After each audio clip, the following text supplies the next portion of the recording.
Hello, everybody. I'm Greg Forster with Karam Fellowship, and this is our latest member spotlight. I'm talking with Vince Bacote of Wheaton College. Vince, thanks so much for being with us. Always great to talk, Greg.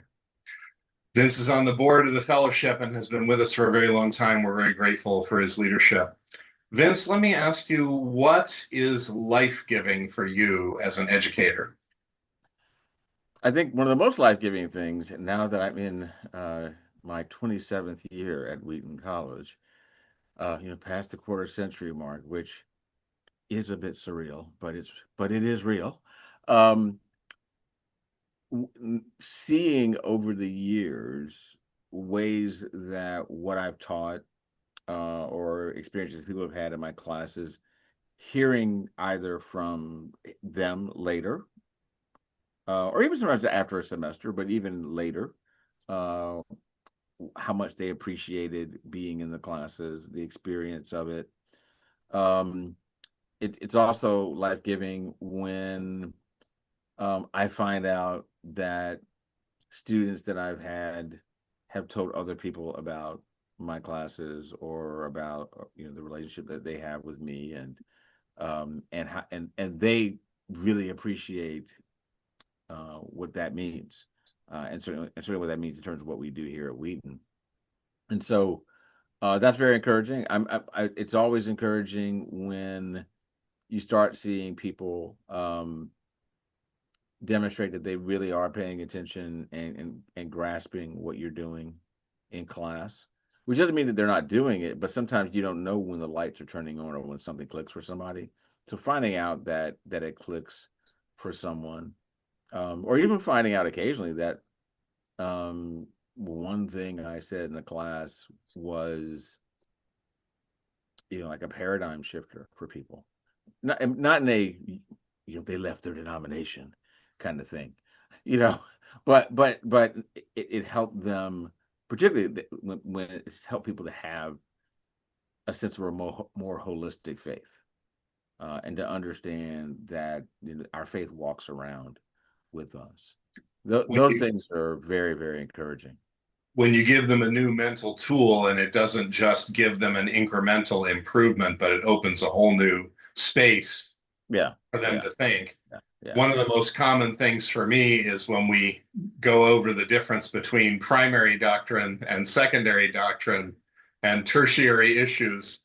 And there are always a handful of students for whom this is mind blowing because they've grown up in environments where everything is a do or die oh issue. yeah, oh And yeah, just to make yeah, that distinction can be a real change for them. yes. In fact, I try to help people understand that in fact, sometimes the most big picture way that I do it, I'll say sometimes what you misunderstand is that basically Protestants, Catholics, and Orthodox all believe the same thing. I'll say. Now, of course, that makes people get nervous, but what I'll say is this: they're all going to tell you the same big story. God made the world went sideways, or world went upside down. God sent Jesus to remedy this situation, did the perfect life, died on the cross, he's resurrected, he's ascended, he's going to come back, he's going to set everything right. Everybody will tell you that story. They'll fight about the details, but they're still telling you that story. And so that there's this a certain kind of ecumenism that people can have, even as people like to sometimes police borders. Yeah, I'm on the same page with you there. And Fred Sanders said, while good fences make good neighbors and unclear borders invite border skirmishes, That's good. he at the same time he said that in the context of arguing that there is significantly more overlap among these different groups than is often Yes. appreciated, and he was Yes. affirming understanding the differences is important because it actually helps us relate better, but the differences also are not usually as deep as you think. Right. uh, And people understanding the differences can help them understand their own traditions better. Because to me, I sometimes want students to understand that while I can give them lots of good reasons where they ought to come my way, so to speak, before I want them even thinking about, what I think, I want to know, do you know where you came from? Because you have a formation, and what is this? What how do your people talk? What do your people prioritize? What do how optimistic or pessimistic are your people, etc. All those types of things, I think it's really important for them to understand. Let me ask you my next question, and we'll see whether or not we're already talking about my next question before we even get to it. But what do you think are the one or two biggest challenges that you see coming up in the near future, and how can we get ready? Of course, I'll probably say the answer everyone has said, which is dealing with machine learning is the term that I'm going to use rather than artificial intelligence. And I think the big problem is when you have a society that's a consumerist, efficiency oriented society, when you have, in a way, more parents, it seems like more parents telling their kids, I want the value proposition of an education to be paying off like right after you walked off the stage. So ROI make, leading people to think, okay, I've got to have a certain kind of metric to meet. Well, that makes the use of technological assistance something that actually shortchanges people's ability to actually do the jobs that they might imagine doing. But uh, the temptation for taking that shortcut, and then of course shortchanging oneself in terms of the incredible opportunity of getting an education where you have to do this work of learning how to think better, understanding your own approach to learning, what what are you good at, what are you not good at, how do you develop learning in the areas that are not your strength, how do you write better, how do you communicate better, how do you relate to things better, how are you a better critical thinker, how do you understand things that you can at least have a conversation about it, even if you would never even imagine ever writing a book about it. All those types of things are such an opportunity that people have in the context of education. And if there's this pressure to just be a performer of a certain sort, and a mythic and maybe actual in certain cases pressure to have a certain metric of success, then the temptation to use assistance, which again is a transaction that has an immediate payoff and has at a but has a negative long-term effect. That's a real challenge to address. And so, figuring out how to do that, I think, is one of the challenges. I say a larger challenge actually is in the context of teaching Christian students is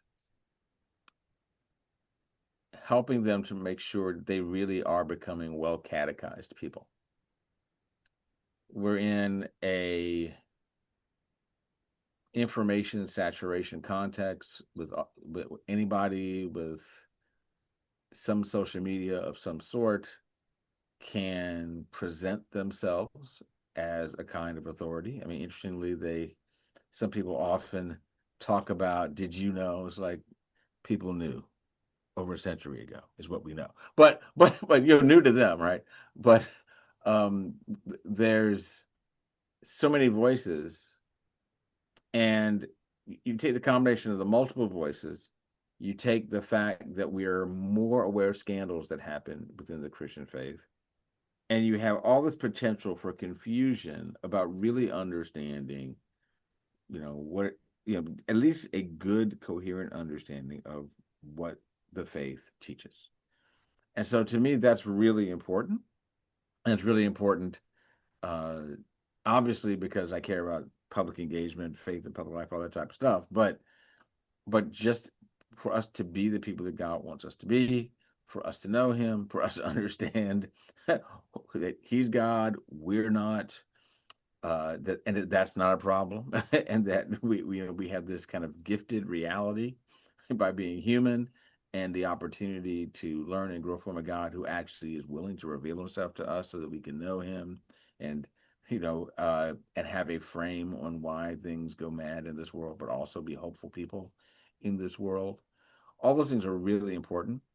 And with so much noise around, it can be easy to get distracted by whatever the next crisis is or whatever In the the new next. media environment, Yes. everybody's making truth claims, and Yeah. you Yeah. don't even need to have a basis for your truth claim. So No, we're you sending our no. students out, they've got to know where their real basis is. Yes. Yes. Yeah. And it's I mean, it's a world where, yes, we're hearing stories about more people, coming to church, but while there's more people who are coming to church, main lines are declining, right? So it's interesting to think about all the reporting about the nuns going back to over a decade ago. I think a lot of people were thinking about the nuns, at least I was, mainly in terms of people leaving evangelical spaces. And maybe it's been also because of who was reporting it. And because generally I wasn't hearing a lot of mainline people talking about it, but a significant percentage of the nuns and duns are mainline people.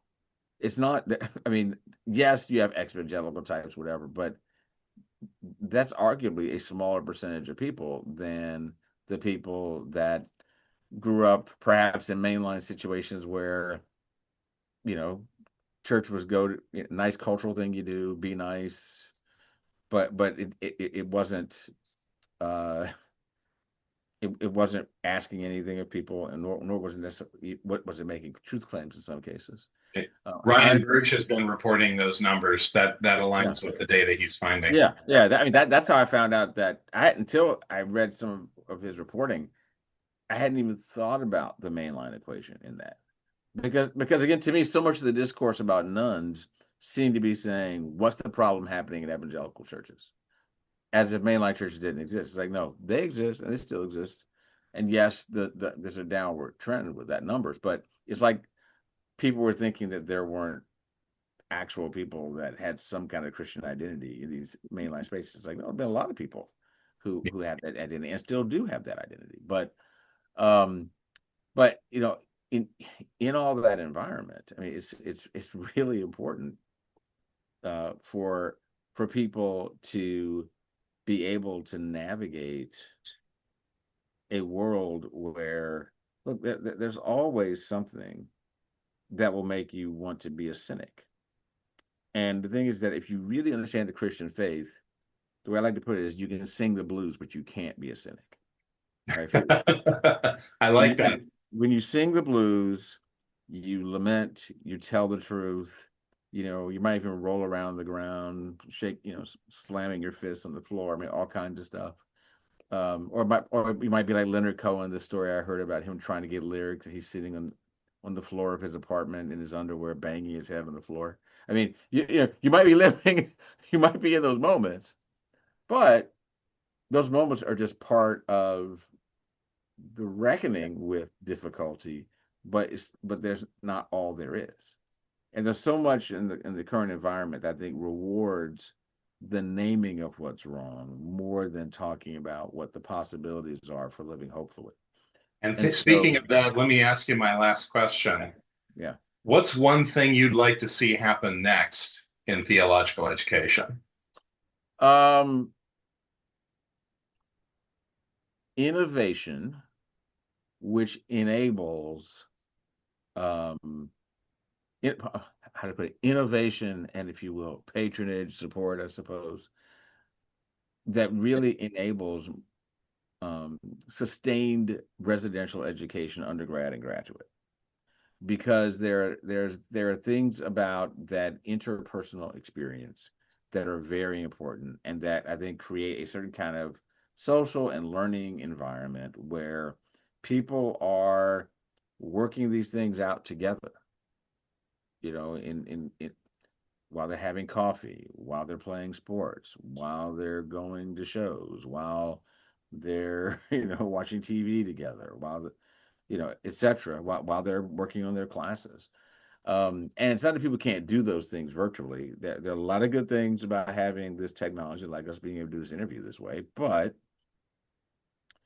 uh, it's very clear that when people have this residential reality, if they're able to have that, there's a certain benefit in terms of the formation that I think is very vital.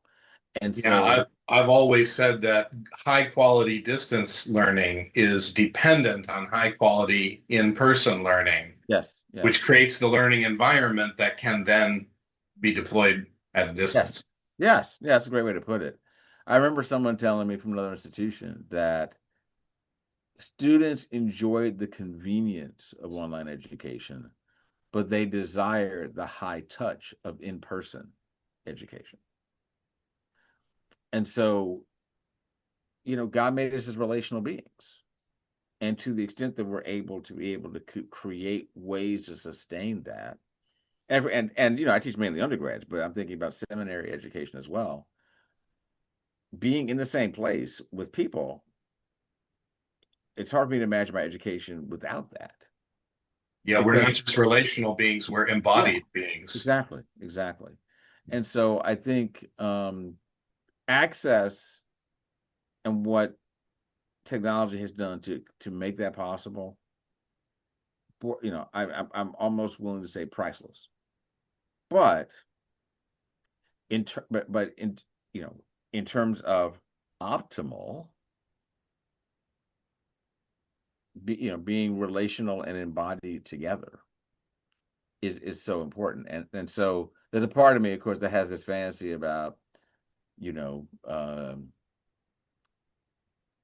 some tech bro or some landed person who lives in Connecticut, with a house facing like the ocean, and house is like a castle, where they think, I think the thing I really want to do is I want to prop up residential education, and so I'm Hopefully not by propping it up as it is, but by funding the creation of an yes, innovative model that yeah, renews it, absolutely, as you were absolutely, saying at the beginning. exactly, exactly. No, Vince, innovation. thank you so much for being with us. I really appreciate it. It's great. Thank you.